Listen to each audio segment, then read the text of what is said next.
Pardon me, Dylan, I'm sorry to interrupt again, but now I put it on here and I can't find it. I am not a PC. This is a PC? I think that's a PC, or is it? This is a PC. Try that folder thing there. This. I don't think the light's on the. Oh, maybe again it's not. Huh.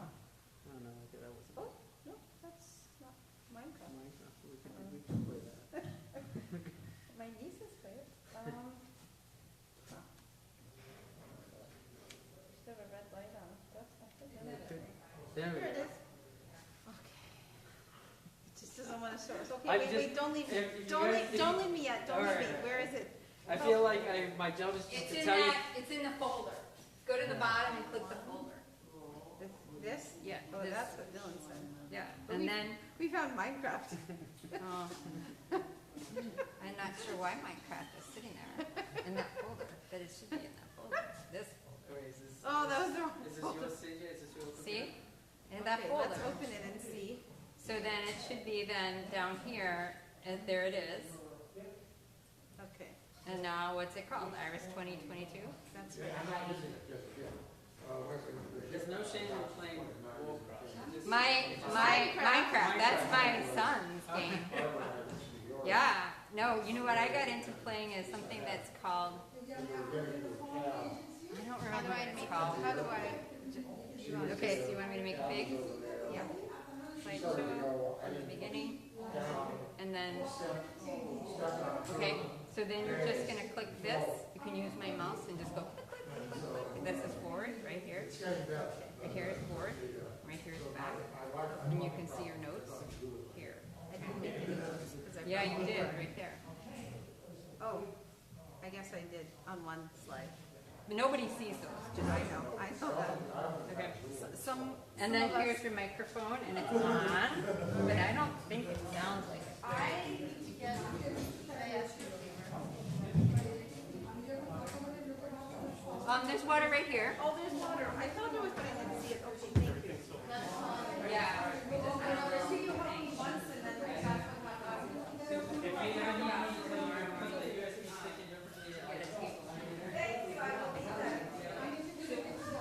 So what she wants to do is a panel discussion.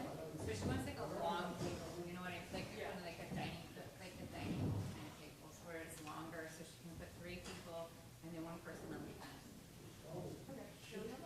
And then if we have to, we'll pass the mic. So we might have to pass the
the other side of the space. So let me see how I formulate this.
I know where it is.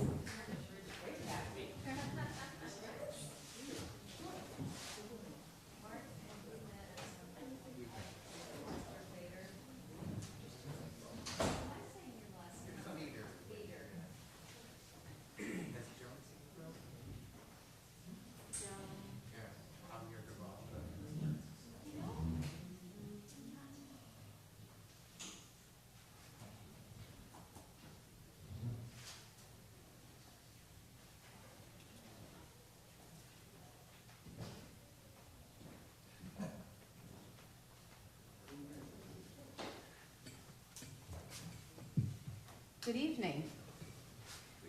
Is this on? Yes. I would like to tell you that we've had some new arrivals today. Some of our presenters arrived today, and David Klotz and Jane Penfield as well. So if you're in the room, if you could stand up, Donna Carol Roberts and Joe Wiley, and I don't know if she's here, Maja Bindala, maybe, and Lama Losang Samten, and Sukyang Kim. And I'll invite the Lama and Sukyang to come up for a moment just to tell you what, or I can just tell them. This evening's chapel service will be the talk by Lama Losang Samten. It will be mindfulness, a brief teaching, and a meditation. So I really encourage you all to go after this talk. Many thanks to all the participants in the intergenerational scavenger hunt. It was everything I could have hoped for and more. They were really competitive and really thorough, and they said it was a little bit hard. That was the grown-up saying that. So I was very happy with that. Thank you very much. And now I'll let CJ introduce me, and then I'll come back up.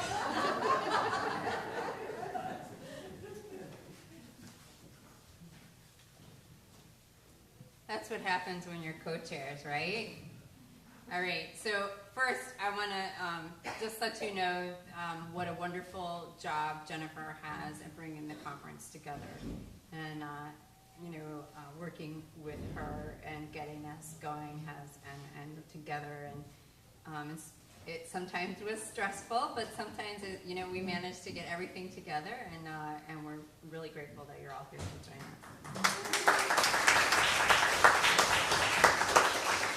And Jennifer did an awful lot of the legwork, so I just want you to know that. So Jennifer is a writer, an educator, and a theologian who has worked as a hospice chaplain, English and communications faculty, college academic, support center director, and pulpit supply preacher. She still does that. You can ask her about it. She does do preaching on the weekends. You can ask her where she's, usually sometimes by Zoom, so you can ask her where she's preaching. And a writing consultant with 30 years of experience in technical, expository and narrative, persuasive and transactional writing and ending. I think I'm going to need to hire her to help me with a few books. So she has served as an instructional design consultant for courses addressing implicit bias, and began to develop development on a YouTube project which explores the allergy to the other through theology, visual art, music, theater, and writing. And I think this is kind of, if I can speak for her, where she comes into this picture and was very excited about this conference and being able to help us not only identify how we understand self, which was what we've been talking to so far, and then how do we talk to the other, like in the cross-cultural conversations we'll be doing tomorrow, but also how do we go forward? How do we actually take what we learn and apply it to the real world? And I think that's where Jennifer's most excited, if I can speak for you. So without any delay, I'm going to bring Jennifer up here, and we'll give her a warm welcome, and she's going to give us her talk.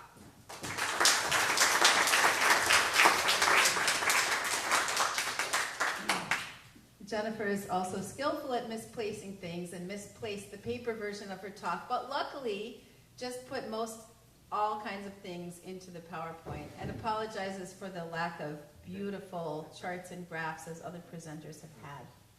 So could I use this one, do you think? Or I'll use this one.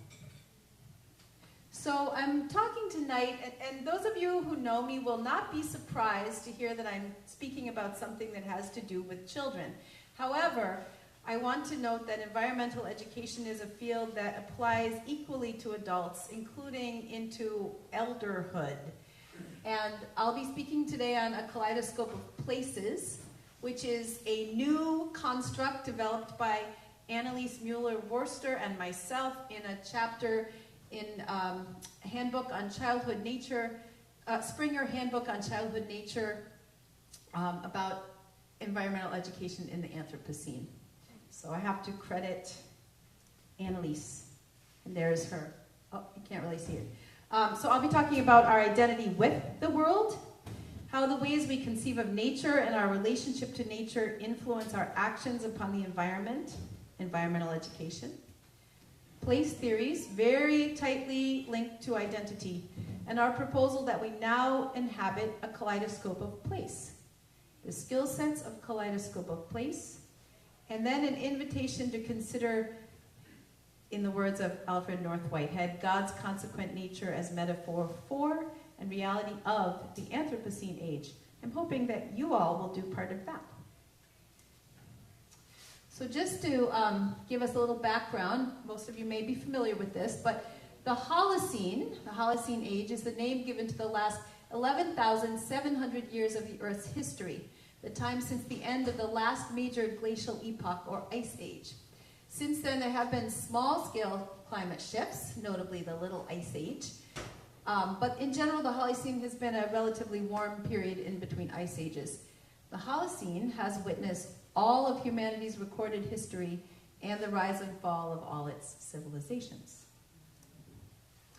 So I picked this picture because I thought that this showed the kind of enthusiasm that you would need to sustain yourself in the kind of research that Paul J. Crutzen has done.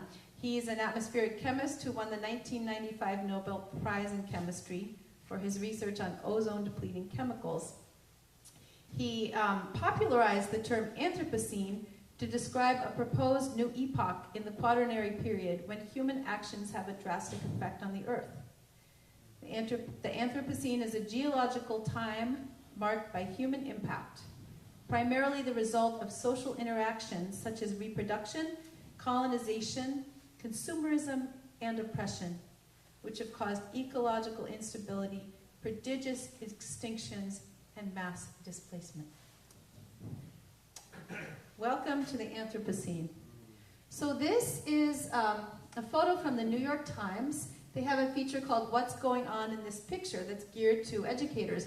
Does anybody know what it is? Anyone see this before? It's a garbage dump. Landfill city. Is it in India? Oops, go back. This is in Bangladesh. That's right. And this is after a fire in a tannery, and this is a child who's playing there in that space. Because what children do is they play and they adapt to where they are. It's been predicted that in Bangladesh, where many communities live 20 feet below sea level, 15 million people will be displaced by a climate change-induced sea level rise. This climate change has been caused or exacerbated by large energy consumer countries like the United States. Meanwhile, in today's mobile world, some of these displaced inhabitants surely will emigrate to the United States. So we've seen now two ways that we are interconnected to the previous photo, which are what? Consumption, that was a tannery, was making leather. We wear leather shoes, and then the pollution going into climate change, causing emigration. So I'm going to talk a little bit about sense of place, which is a term that crosses disciplines. I'm going to talk about it specifically as it applies to environmental education. Sense of place is an integral part of identity. Emotive bonds and attachments that people develop or experience in particular locations and environments at scales ranging from the home to the nation are a really strong definer of sense of place. The term can also be used to describe the distinctiveness or unique character of particular localities and regions. So if I said, tell me about Star Island, the place, the distinctiveness and character of this place, what would you say?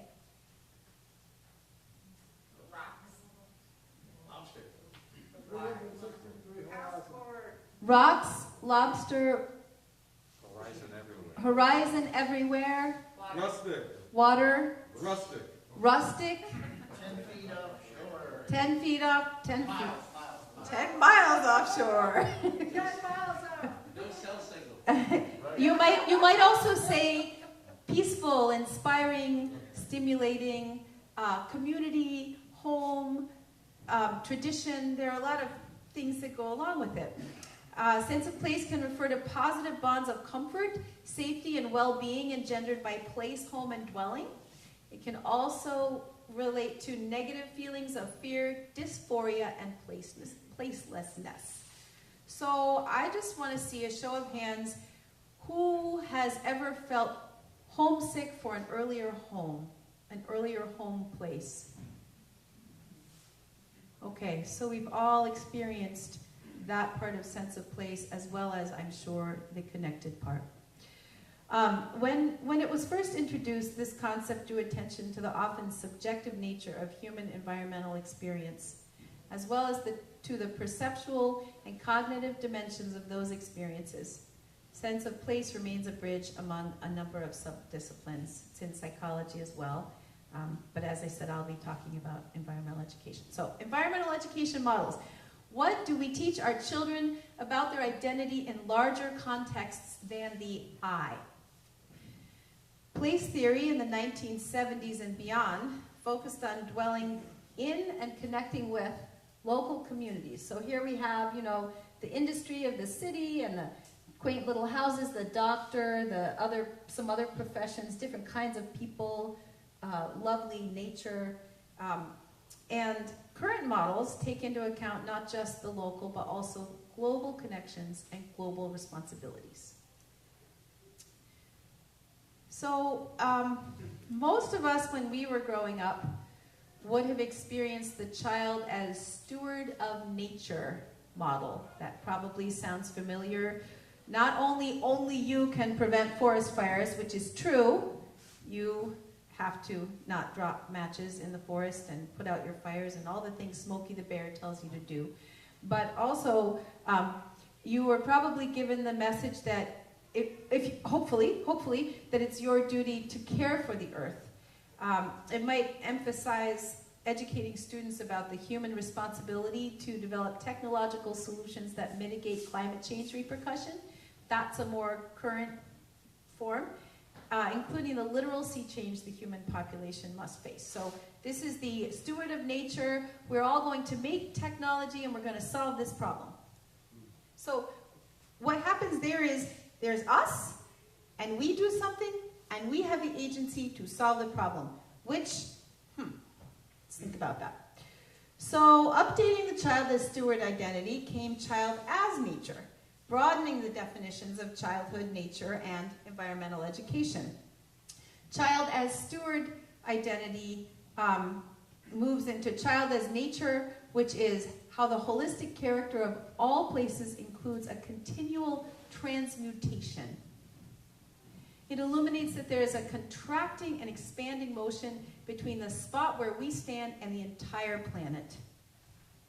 The web in which we exist and of which we are a part also includes consciousness, knowledge, and actions.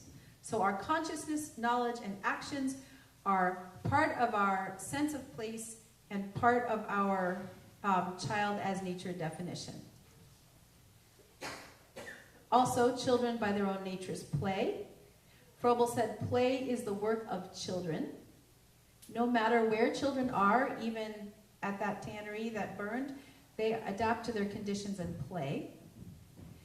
And the resilience of young children in a shifting, uncertain world is remarkable and has to be incorporated into considerations for educating the children who live in the Anthropocene, which is where we are now. So, the field of environmental education has a foundational document called the Tbilisi Declaration of 1977. And they said, whereas it is a fact that biological and physical features constitute the natural basis of the human environment. So biological and physical features, they make the natural basis of the human environment. Its ethical, social, cultural, and economic dimensions also play their part in determining the lines of approach and the instruments whereby people may understand and make better use of natural resources in satisfying their needs. So we're moving towards retiring the stewardship model and establishing that humans are of the earth. The Tbilisi statement has a few problems, a few little glitches. It does recognize our interdependent relationships, but it also sets up a binary construct that positions humans as other than biological and physical features of the environment, and other than a natural basis of an environment. All of you in the biological sciences are familiar with it, know that we are actually biological and physical features of the environment, just the same as ants would be. And we are a natural basis of an environment. So much lives inside us. The goals and guiding criteria of environmental education have continued to build, though, from this binary understanding. You'll be familiar with how the Hebrew Tanakh, the Christian Old Testament, and the Greek Septuagint interpreted to uphold the other than construct. Numerous religious scholars have cited man as the ruler of, and therefore a step removed from, the rest of the earth. Let us make man in our image, after our likeness, and let them have dominion over the fish of the sea, and over the fowl of the air, and over the cattle, and over all the earth. The Tbilisi Statement's shortcomings are exposed by an increase in the scientific comprehension of planetary interrelationships, the evolving historical understanding that this positioning upheld colonization as it contributed to the neoliberal economic growth model. And it can be argued that an anthropocentric binary view of humans and nature has been a primary lever catapulting the Earth into the Anthropocene. Industrial age, anyone? So the Anthropocene age illuminates interconnection and intra-actions. Intra meaning within or between the layers of. And I do apologize for my unexciting slides. I was busy running a scavenger hunt, it just slowed me down. But we are not divergent beings linked through disparate strands of connection. We are one material, closely knit, interwoven of the same strands. Michael Ruse was wearing a t-shirt today that said 98% chimp, and I guess we all are. It is impossible to fully distinguish our being from the being of others, human and non-human, for each species is constitutive of the other. And our relationship to the world is as much influenced by behavior and existence of other coexisting species as it is by our intentional or unintentional actions. As interactors, we support the capacity for interspecies encounters to co-merge with all things as agentic. So we are co-creating even with other animals, with the insects, with the parasites who live within us. Part of, not other than nature. I think I've covered that. We'll just skip over. Difference generates beings in continuous, unique, and unpredictable encounters. However, we are not exceptional. We are not more exceptional than or more immune to influence from non-human forms of existence, including, of course, storms. Deleuze's philosophical analysis of difference is a schema of dominance and subordination. While the predator-prey relationship is intrinsically ecological, it also supposes a dominance-subordination construct. But when these are teased apart, the predator evolutionarily shapes the prey and vice versa, without one being more exceptional than the other. There is mutuality in the shaping. So think about, my parents live in New Jersey, and there's this huge explosion of deer. I mean, there are so many deer. People moved, they developed things. Calvin actually has an office in the town where my parents live, so he's seen them. If you're driving along this road, you have to really worry because there are always deer jumping out. They actually passed, this is like a little suburban town, and they passed an ordinance that you could kill deer. You could shoot deer. You could just shoot them. And then they repealed it. They realized it wasn't safe. But the humans expanded, and the predators died, and the deer populated, and now we have too many deer everywhere.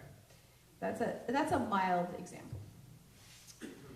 So stewardship models are false because they're suggesting that humans, while causing ecological destruction, can simultaneously find its solutions. And let's see, I won't read all of this, but I like this quote from Kopnina, who advocates including an ontocentric or ecocentric perspective in environmental education, rather than a species-centric perspective. We have a little note from Piaget. We've already heard about schemas. And so this talks a little bit about, it's the next slide that talks about schemas, but talking about how children are both closer to and further from nature. So, as I said, environmental education applies to all ages, but because children are closer perceptually, because they're physically closer and less mediated in their responses. They're also further conceptually because they think everything is made for people. I don't know if they always do, but they often do. Piaget also describes a phenomenon that could form roots for children of a different kind of relationship to nature as adults. Animism, which is kind of related to the porous and buffered self talk, right? Animism, the tendency to find intention and consciousness in things, including those that are inanimate. That's something that I don't know if it was mentioned in Dylan's talk, but children still live in that world when they're young. And the most famous of Piaget's accounts is of a child who gathers pebbles together so they do not feel lonely. This less differentiated perspective on the human and non-human attributes may have the potential to serve as a base for a different vector in the development of human caring for the non-human world. If children are nature, then not only are the world's bio-geophysical aspects part of their socio-ecological context, but so are its social actors, their lived ideas, and their institutions, like us, like IRAS, like Trump, like the people who marched to the Capitol. Children gain a greater sense of agency when they learn that, far from being isolated particles, they and their actions are linked to and affect many points in the biosphere. And that one's pretty obvious. Gary Snyder. You are a part of a part, and the whole is made of parts, each of which is whole. You start with the part you are whole in.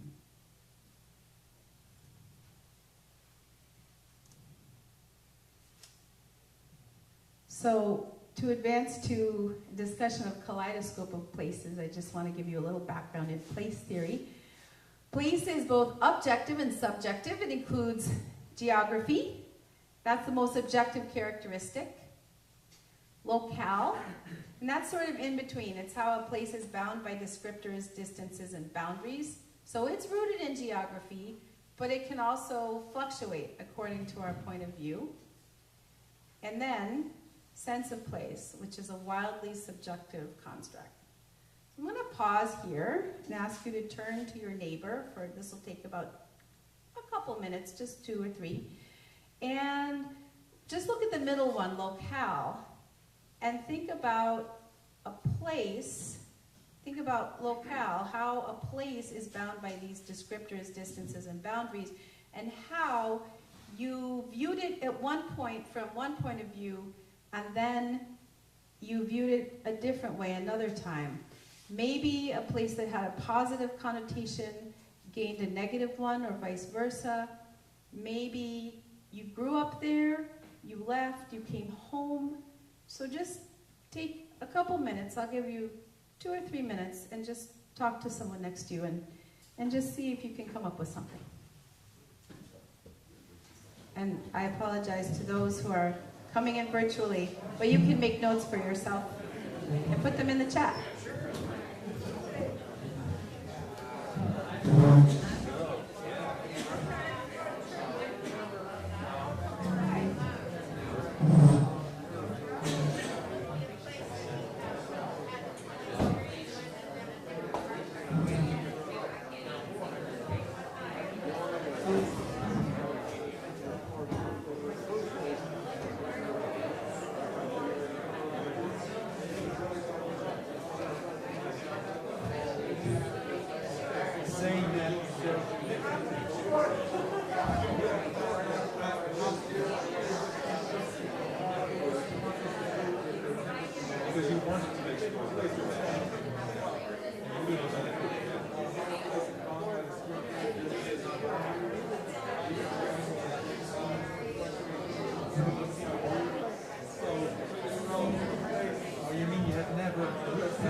Also how they navigate, because you know,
well, this only the school of it was an interesting moment because this was like how long? So I left the school was 12 and then I left out the school back 40 something. So you're it's nice to actually see all this place. I very much hate to bring to a close what is clearly an animated discussion. So please continue to talk about this at other times. But thank you for engaging. So I might have to go quickly through a few slides, but I will tell you that in the evolution of place theory, it began with bioregionalism. I bet everyone here learned that. It focuses on learning to live in healthful relationship with the local land, water, and inhabitants. So that's a real base of place theory. And bioregionalism asks us to really attune ourselves to more than the human cultural context of where we live, and to consciously consider and respond to our immediate ecological context. So that's very familiar. My colleague theorized that a sense of place is composed of ecological knowledge of the place, which leads to ecological identity, knowledge of the local institution and social context, social behaviors, structures, and norms, which facilitates the development of a social identity, and place attachment to a region. I, who have come to Star Island since 1986 and have probably attended about 65 conferences of different sorts here, I have a really thorough knowledge of the place, to the extent that when Pauline says, "Is someone ringing the bell for our chapel?" I can run in the dark up the hill to the chapel and not worry about falling down in flip-flops. So there is this knowledge. I know how the water comes, I know how the solar array works, and I just know the place. I understand this social context, which, if you're new, does this seem a little bit unusual? Like, I understand that the Lama mentioned to Rachel Katz, who he happened to know, that he was invited to this weird place, Star Island, right? It's a funny place for an academic conference. Marjorie, on the other hand, grew up here because her parents were David and Edith Pearson, who were caretakers, so she knows a lot of it a lot better than I do, and in a different way. Those of us who have come for a long time are very attached. Those of us who are just new, hopefully you'll all become attached and keep coming, because we're so glad to have you. So the first two of these are the socio-ecological context of a place, and that gives rise to the socio-ecological knowledge. Place meaning, sense of place has place meaning and place attachment together in one construct. Place meaning is the symbolic meaning we ascribe to the place. It's multidimensional, it's individualized, it includes an individual's perspective from all kinds of identity points: race, culture, power, personality, political, artistic, economic, historical, and/or ecological perspectives. I just want to mention that when my friend Monica Joy came here, some of you met her, she came as a scholar at Shapley Booth, I think, and she is a very tall, and she wears high heels, black transgendered woman, and her friends in San Francisco said, "You're going where? They'll kill you." So, so she was like, coming to see what is this like. And place attachment is formed by the binding relationships between people and places. It has the person-actor dimension, who is attached, and the psychological processes, how are cognition and behavior manifested, and the object of the attachment. What is the attachment to, and what is the nature of this place? So I will skip that one. Place fluidity. People are a bundle of individual trajectories, each with their own missing word, as there's a word missing. But they are a bundle of, we are a bundle of individual trajectories. Please raise your hand if you have lived in more than one country. Look at that. Look around the room. For how long? Any length of time. You can decide. You define that because it's your sense of place. I'm not the definer. So, Massey asserts that place is a dynamic plurality of trajectories consisting of living and non-living entities, and individuals shape places just as much as places shape individuals. Star Island is a great example of that. And the people and places always exist in mutual bonds of interdependence. They both have a physical reality, but it's the identities of both people and places that are continually emerging as an unfolding, interdependent phenomenon, always evolving, always becoming. That would be emergence. So then from there we move to the mosaic of places. In the mosaic of places, I'm going to skip over here. If an individual is mobile, he or she or they will be influenced by a unique mosaic of places, the collection and convergence of all the places a person has been. Our lives must take place somewhere, but in modern Western, not just Western society, people tend to shift places often through residential mobility, and the places themselves change rapidly through economic development and migration. A mosaic of places thus influences most people over the course of a lifetime. We are not my grandparents who lived either in the town they were born or 5 miles away. And that was all I wanted growing up. I thought, oh, I just want that, because what my parents did was move. I've now lived in 12 states and probably 50 residences. In mosaic of places you have twists, turns, doubling back, permeable peripheries, unexpected fissures. Place is, which is already fluid, becomes even more fluid for mobile individuals. There are people here, as those who participated in the scavenger hunt know, there are people who live in more than one country, people who live in more than one state. Me, I'm one, but there are people, there's someone who lives in 3 states, people who live in one country and commute to work in another country. We are fluid. We are not agrarian and rooted the way we were. So then we have more things influencing our present bioregions. Okay. So here are some concerns about the mosaic of places. It's pretty good. You know, we like it. We built upon it. But rootedness in one place is a way to increase social participation. And that is a component of civic engagement. And Hay has voiced the concern that mobile persons' mosaics of place may in some cases lead to generic place dependence where there is some attachment to a number of similar places, rather than an increased capacity for people to develop strong bonds to a number of places throughout their lives. Something I've struggled with as I am in Denver. I'm getting really attached to Denver. Well, my neighbors, some of my neighbors, I was invited to a quinceañera, which I can't go to because I'm here, but I'm getting attached. But I'm really attached to New Hampshire, and if I get attached there, then what about New Hampshire? When I leave there, I mean, there's a really intensive feeling.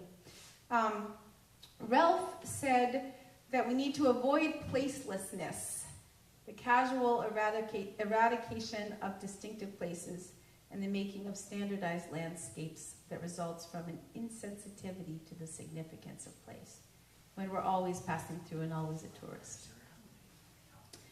So I'll skip forward. Rootedness in a single place is increasingly rare.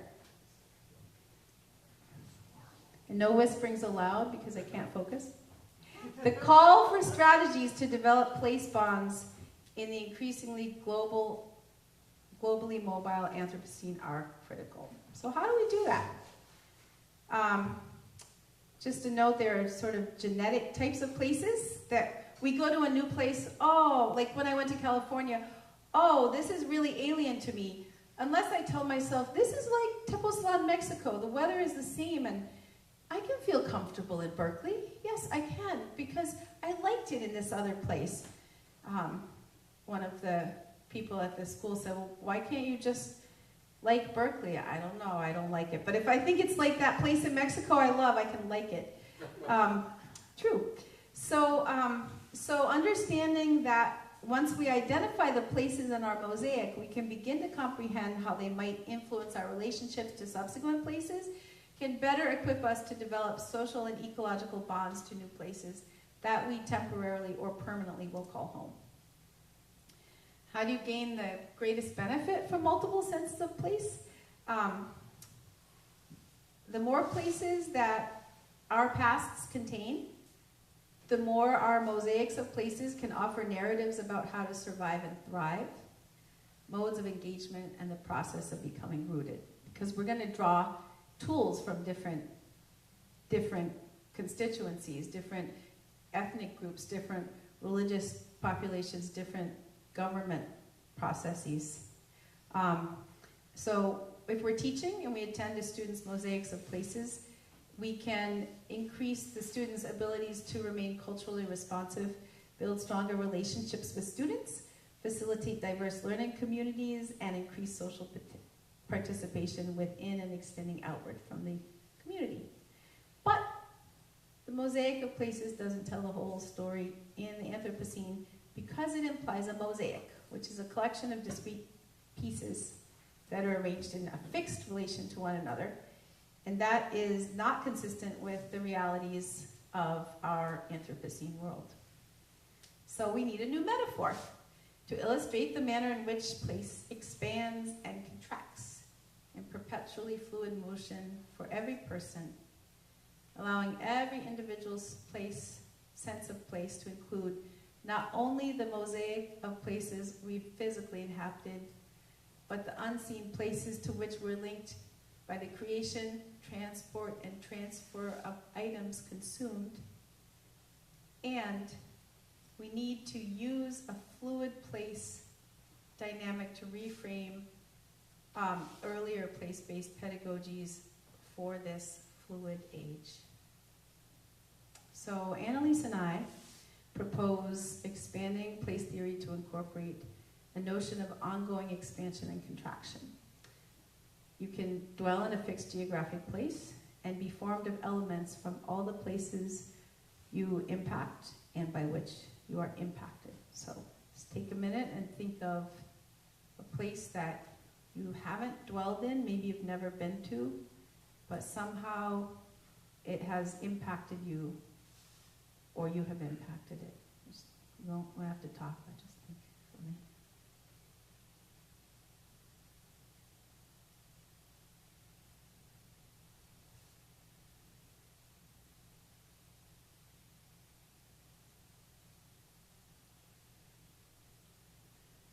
So just as a kaleidoscope operates on the principle of multiple reflections, which display the metamorphosing relationships between the pieces in its chamber to create a unified image, a person's kaleidoscope of places operates on the principle that an individual possesses multiple vantage points from multiple locales at the same time, just like a kaleidoscope. You're like a dragonfly, right? Experienced together, these display the changing interrelations between oneself and one's myriad of places to create one's sense of place. We can attach the other places we've stood to the locales we currently inhabit. We can learn from our mosaics to develop place meaning and place attachment specific to new places, and then we can progress to our kaleidoscope of places. So, I'll just let you look at that.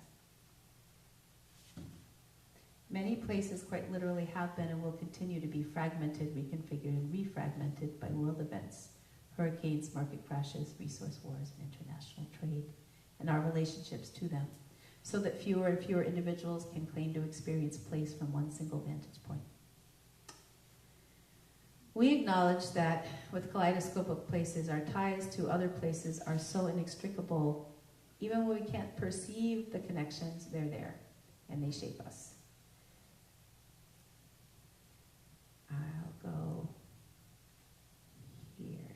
I want to say that the place framework we talked about, when you map kaleidoscope of places onto it, it's mercurial, right? It's really like Mercury. And so we have to figure out, how do we live with this place attachment that isn't fluid? I will skip to, I'm going to skip to the skill sets. These are the skill sets of kaleidoscope of place. We have 3. And I posit that these can be helpful to all of us here in this room. Some of us will age and no longer live in the homes that we live in. Some will live in assisted living. We'll lose people who are crucial to our lives. We will lose jobs or take jobs or move or have role loss for all kinds of reasons. So the first, and then in the midst of that, there's the global situation, which the war in Ukraine, the predominance of school shootings, the, of course, climate change.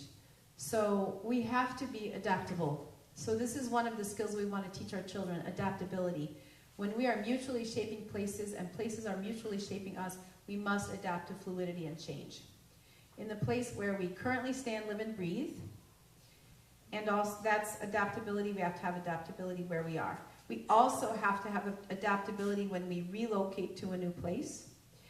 We have to be aware of our genetic place types that create preconceptions that are going to interfere with place attachment. Like, I used to live in Portsmouth. It's so built up now, I find myself not that attached to it anymore. And then I tell myself, okay, that's because I'm wanting it to be what it used to be. Kind of like people who want carob to be chocolate. It's not.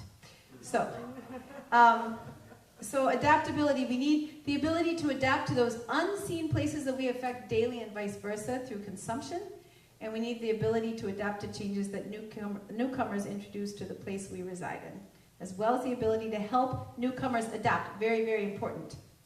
We have to think about that. How can we help newcomers adapt? This is what I was looking for before. Piaget, that the child develops a schema to make sense of the world, and then over time events disrupt the child's schema and cause cognitive dissonance, and what Piaget terms disequilibrium. The child then has to adapt to the new information to the old schema, or change the old schema to integrate the new information in order to reestablish equilibrium and create a new schema by which to move forward. This theory, the foundation of a constructivist approach to learning, honors the fertile adaptability of the human mind. So I think this is important for us, not just children. This is what we need to do. What happens when our schemas are disrupted, which they are on a global sense, on an environmental sense, every day. Piaget also theorized that there are times when too much disequilibrium can hinder future adaptability. So people don't try to change anymore. And you know that happens. We get despair, which I'll talk about in a minute. So when educators implement a kaleidoscope of places, or when we work on this with ourselves, we need to scaffold the exploration and learning so it doesn't create too much dissonance. You have to go back to our home places, whatever's inside us, whatever sustains us, and then go out far enough that when it's too uncomfortable that we're not going to be able to use what we're doing anymore, we need to come back in a little bit. Because if you get too out of equilibrium, you can't do the work that you need to do. For children, scaffolding, exploration, feeling, and place meaning requires careful, individualized, differentiated instruction. So you really have to look at each person as an individual. I posit that in the political landscape, when we are dealing with people who are not of our political beliefs, we really need to think about, who is this person I'm talking to? What matters to them? And we need to keep that in mind. How are they related to the world, and what is disrupting them? If we do that, we can be more effective. Okay, second skill set, remaining open to feelings, including despair and hope. On any given day, we are more in one camp than the other. Sometimes we're neutral. Today, I'm with all of you. I have a great deal of hope. When I'm reading a lot of the news, I have a great deal of despair.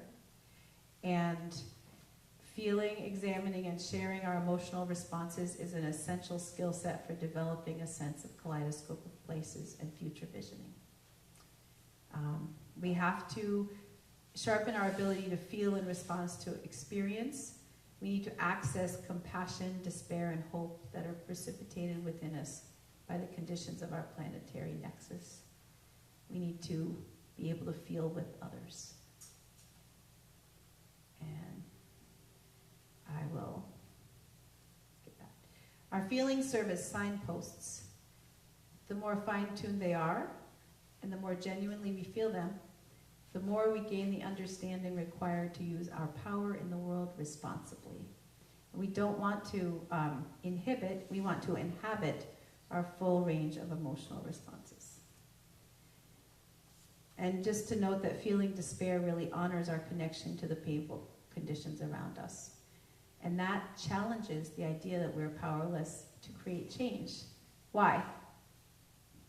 This is because you're really sleepy and it's after dinner, so I want to see if you're paying attention. Feeling despair honors our connection to the painful conditions around us, thus challenging the idea that we are powerless to create change. Why? Why does it challenge it? I once said, what is the point of hate? And someone said, hate is a hot emotion. It keeps us connected. I mean, not hate, sorry. Not hate. Anger, right? Anger keeps us connected. It's a hot emotion. So despair keeps us connected. It says we are connected. And if we are connected, we have the ability to create change. So feeling despair, which contains a kernel of dissonance, is often the initial step toward a critical evaluation of our experience, and that facilitates the creation of new schemas to guide future transformative adaptations. So next time you feel despair, who's felt despair like in the last few months? Anybody besides me? I'm very pleased that not everyone has felt despair. How are you defining despair? How am I I'm gonna not expand, but how am I okay, like despair. It's like bleak. Well, yes, there's hopelessness in it.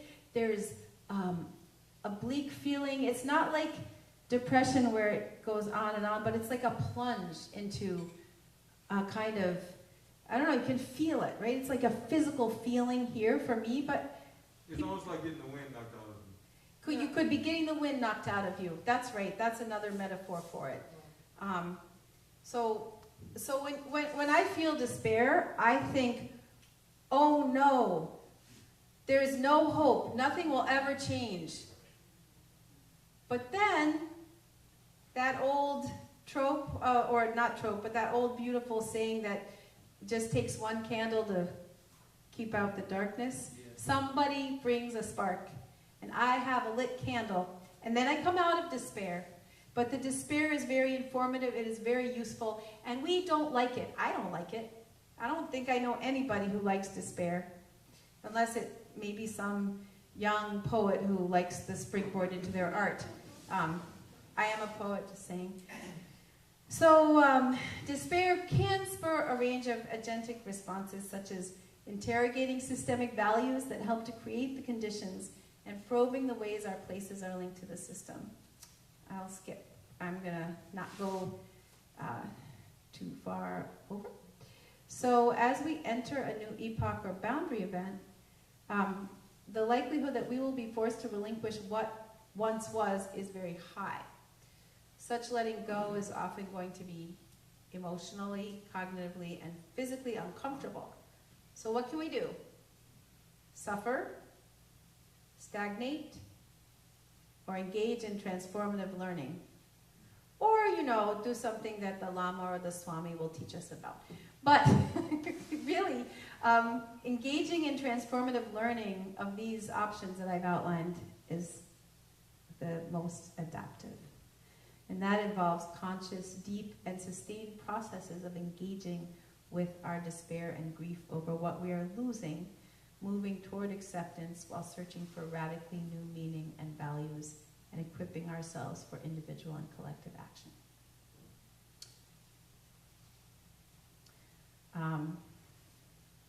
Feeling with the planet inspires fresh perspectives and novel solutions. Through the systemic currents of knowing that interweave our world, each of us can be the catalyst or tipping point by which new forms of behavior can spread. And empathy, and an awareness of our mutuality change how we conceive of agency, not as power over, but power with, or synergistic power, a prime component of co-creation. I asked my friend Alan, what made you so good at customer service in your job? And he said, I practice Aikido. And he said, one of the things he learned in Aikido is he is not this person and the opponent is this person. No, they're in one field, and he can expand his field to include someone who is difficult. And he said, at times when he has met someone difficult and suddenly changed and expanded his conception of self to see them both as linked, without his doing anything else, the difficult actions of the people have gone away and suddenly they've been collaborative. That's all he had to do. So that awareness of mutuality, very important. So going into skill sets, the UN Convention on the Rights of the Child delineates children's civic, cultural, economic, health, political, and social rights, which include children's right to participate, which is an essential part of agency and action. This is one of the reasons why at IRAS I'm always saying intergenerational, intergenerational, intergenerational. We are not the only actors on this island. We are tightly connected to these beautiful younger people who come up to be our next generation and bring the next generation. And in the moment, they can bring us joy. And we can bring them joy.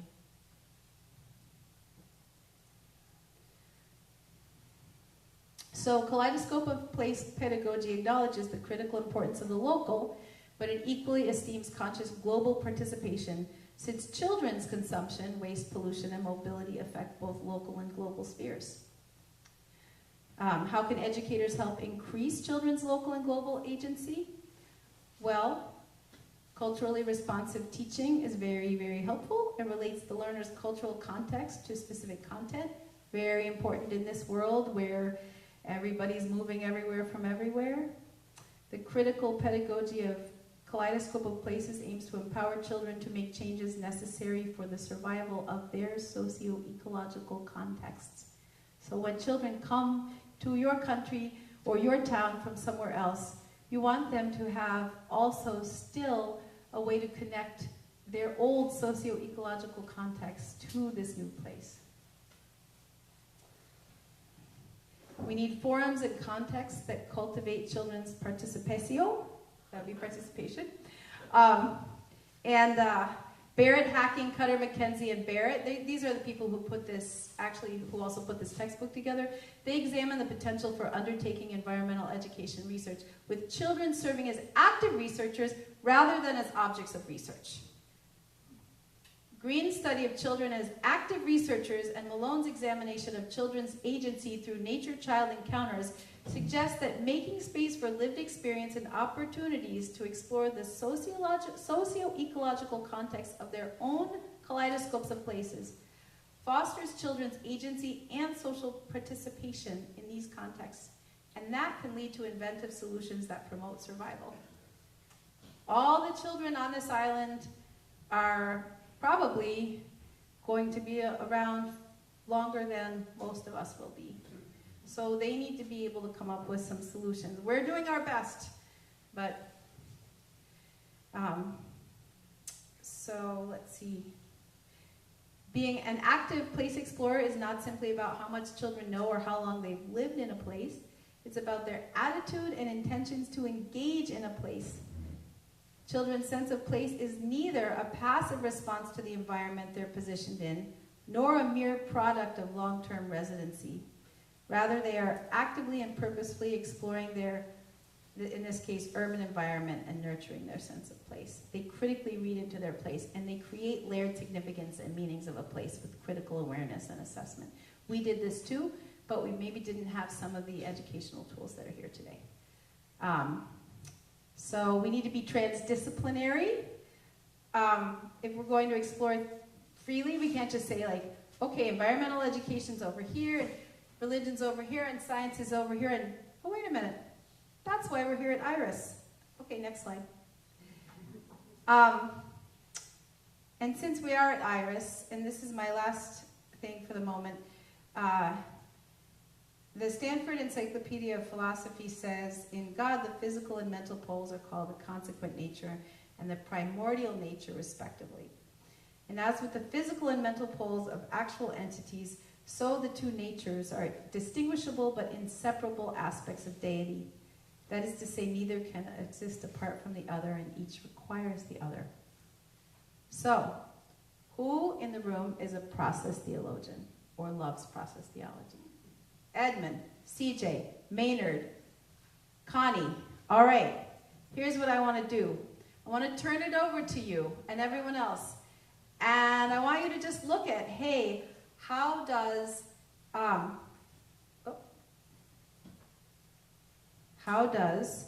God's consequent nature serve as an interconnected metaphor with kaleidoscope of places in the Anthropocene age?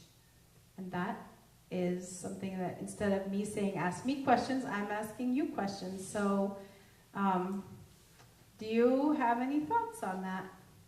Calvin? Yeah, I was just thinking as you were saying this is the first time I've heard of the whole focus on place. But one of the things to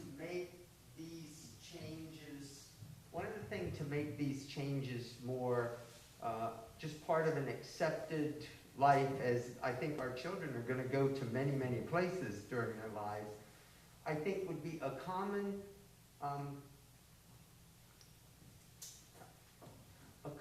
background of us and our children being cosmologically part of the universe. So wherever they go to a new place, they're all part of the same thing. The way I heard it there, it's place, okay, learn this place, now go to another place, now go to another place. But if there's going to be such displacement, when kids meet others with that foundation, it's like, hey, we're in this together. And there's much less divisiveness. So throwing that onto kaleidoscope of place. Well, that is actually the exact core of the kaleidoscope of places. That we are all cosmically, that's a different word, but we are all cosmically connected. And that it's shifting and changing. So if everybody can get used to a sort of shifting and changing relation to place and honoring all the interconnections, then yes, if we're all on the same page about that, it will make our lives so much easier. Thank you for that comment. Do you want to do questions? Questions? Anything? Yeah. All right, here we go. Dylan Belton, thank you very much. I really enjoyed that, and I haven't done too much work on place myself. So I learned, even though I've moved a lot, actually, I shouldn't say that. I've moved, this is the third continent I've lived in. I have family all over the world. I just moved from South Bend, Indiana, where I was for almost 10 years, to Bryn Mawr, Pennsylvania, where I didn't have anyone during COVID.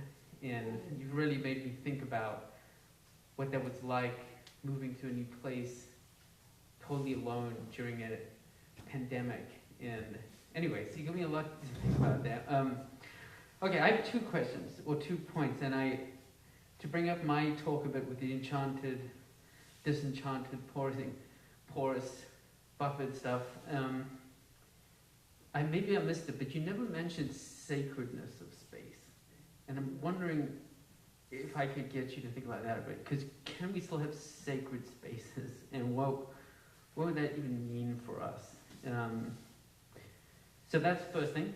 Second thing is the like class power issues. Like not everyone's going to be zooming around multiple places. You know, there's still going to be people who are stuck in one place for various reasons. And I just think that's something that, I don't know, I just want to keep that in mind, right? There's going to be some people who have to work in the factories and never leave, or something like that. Anyways, but I'd love to hear some thoughts on the sacredness thing. So I'll take the second question first.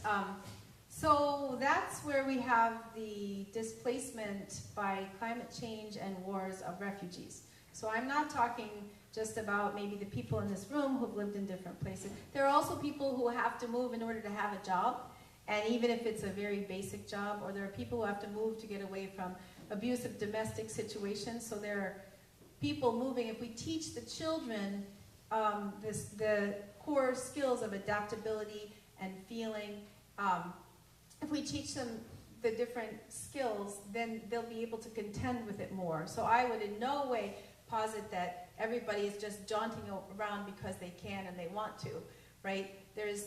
It's just that the world is changing.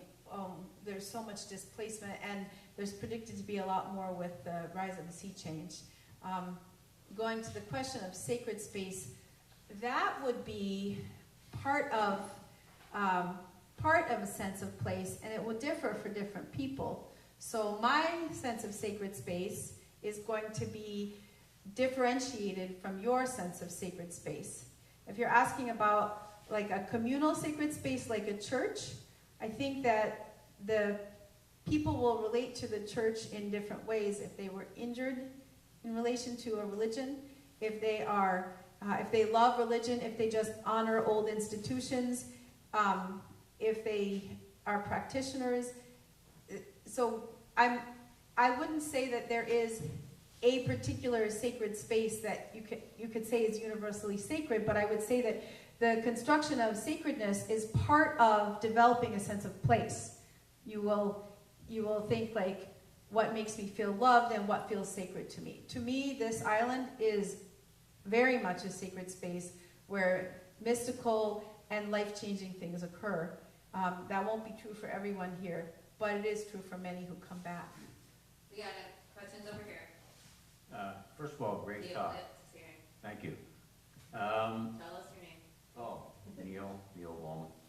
I'm wondering how the population of nomads fit into this. I mean, I don't know anything about their mentality. Do they have no place, or do they have different homes at each place? Do you know anything about that, and how would that possibly fit into your both needs?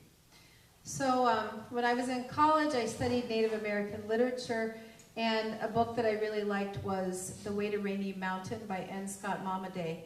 And I remember, I was kind of like a student who found a class and a professor that I loved, and I wanted to just do the best work I ever could, and I worked so hard, and I got an A on my paper, an A on my paper, an A on my paper, an A on my paper, and all of a sudden, I got a B+. And I thought, give me a break because I was 19, but what happened? What did I?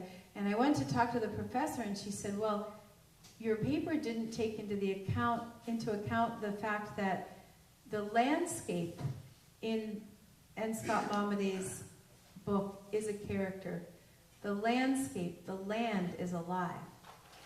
So that really is something I learned from, because you might be a nomad, but if you're a nomad, your place, you could have seasonal places, or you could have science that you read about places, like you know what this plant does, you know how to track this animal, you know how to behave in different environments. Are you speculating, or you know something about nomads and that's how they operate? I know something about Native American Indians who move from place to place in their relationships to the land, because I've studied that. So I'm not speculating in that regard. I can't speak for all nomads, and I can't speak for all tribes and all tribes at any place in history, but I can say that that is a characteristic that comes up a lot. Yeah. Hi. Great talk, Jen. It's Mark Cooperage. When you were talking about sense of place, I thought about French culture and their long relationship with the food that they eat and their sense of terroir. And, you know, the whole wine industry is about having enough respect for wine and sense of place. They can actually taste portions of the, you know, the environment in what they're eating. That seems very healthy to me. And so I was wondering about the sense of, you know, conversely, in the United States, you know, our sense of food, it's changing now, but for a long time, the food sources were all over the place, and they were trucked here and there. And on any given plate, especially children's food, you know, the food on their plate could come from 25 different places. And then that embodies in them, you know, and you see it in our culture. So I think a sense of place in the future would necessarily want to address the food that we eat. We're seeing some of that in a return to community-supported agriculture and, you know, food movements, but I just think that's an important sense of place, the food that we eat. I would agree that food is huge. I would also lift it up as a place where privilege has a role in the United States, maybe not as much in some places, because there are still food deserts, so the people who live in food deserts are not the ones getting the local food. But food and identity, food and place are huge. Where I live, in the place I live in Denver, 74% of the population is Hispanic, mostly all from Mexico. And there are just like all these food trucks, and they all have the region. There's the Michoacan truck, and there's the Chihuahua truck, and I went to my neighbor's yard. They had a big cauldron, and they were cooking all these meats together. I don't even eat meats, but they invited me, so I did.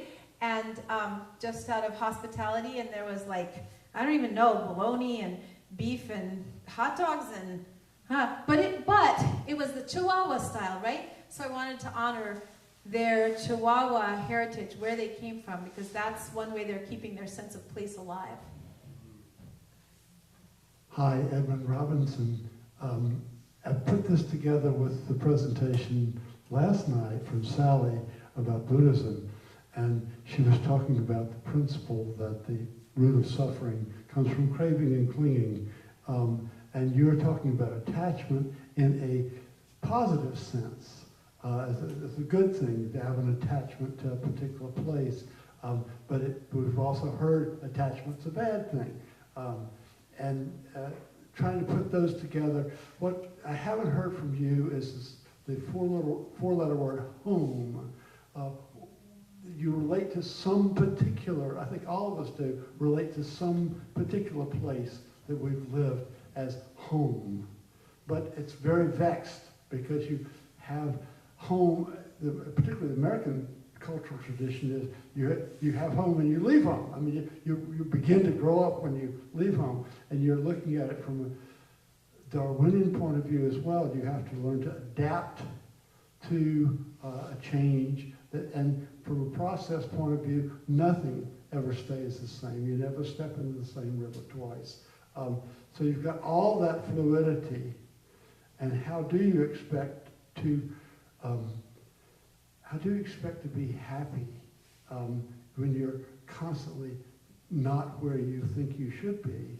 And I was thinking about the songs I put together for tomorrow night's candlelight, which will be all about the desire for a place, imagining a place where we will all be happy again, where we'll all be reunited with all the deceased relatives and so forth. So a little plug for tomorrow night's chapel. Good job. Excellent. You said lots of wonderful things that you addressed, and I won't. But in terms of home, I think that sense of place is really about having a home, and how do you have a sense of home? For me, that's what it is. A sense of home can be in this individual place and in this global place. So in the kaleidoscope, the sense of home is constantly extending in different directions. It's not just one house. So let's all give Jennifer a round of applause. Thank you so much. And I want to put a plug in for tonight's candlelight, that we need to remember that the Lama is doing the candlelight tonight as an introduction, and to the sand mandala and everything that he'll be doing this week. So please go up to chapel at 9:15. I'm ending us so we have a chance to all get a stretch, use the bathroom, get a drink, whatever you need to do, get a jacket. I don't know how cold it is out there. But thank you so much. We'll see you up there in the chapel.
Is it cold outside, David?